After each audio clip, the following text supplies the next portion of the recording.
Madame, Monsieur, bonjour. Au programme du JT de ce jeudi 30 septembre, revenus fonciers et contre l'URSSAF, redressement de 700 000 €. C'est parti.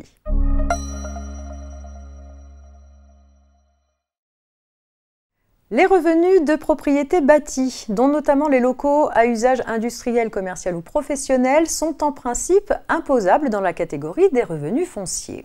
Toutefois, lorsque la location porte non seulement sur l'immeuble lui-même, mais également sur le mobilier ou le matériel nécessaire à l'exploitation, les revenus qui en proviennent ont la nature de bénéfices industriels et commerciaux. Une SCI qui se livre à de telles opérations relève alors de l'impôt sur les sociétés.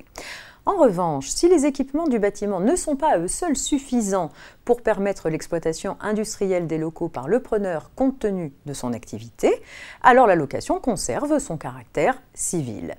C'est ce qui a été jugé s'agissant de la location par une SCI d'un bâtiment industriel doté de 3 ponts roulants permettant le levage et le déplacement de pièces lourdes.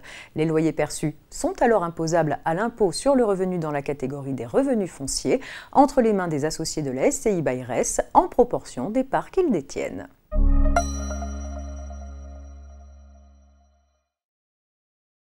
Et on termine avec une petite histoire de contrôle URSSAF. Une association du secteur sanitaire et social s'était vue notifier un redressement à la suite d'un contrôle URSSAF. Il lui était reproché d'avoir appliqué à tort l'exonération de cotisation patronale aide à domicile prévue à l'article L242-10-3 du Code de la sécurité sociale. L'association a contesté le redressement en justice en faisant valoir que lors d'un contrôle 4 ans plus tôt, l'URSSAF n'avait rien trouvé à redire sur l'application de cette exonération à certains de ses salariés. L'association estimait qu'il y avait un accord tacite de l'URSSAF sur cette pratique qui empêchait tout redressement. Pour la Cour d'appel, la position de l'URSSAF lors du premier contrôle était entachée d'illégalité car l'exonération de cotisation était inapplicable à l'association. Les juges d'appel n'ont donc pas donné raison à l'association.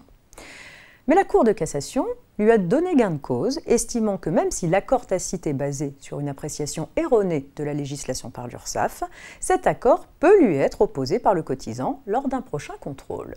L'association échappe ainsi à un redressement de près de 700 000 €. C'est la fin de cette édition. Je vous souhaite une belle journée, on se retrouve demain.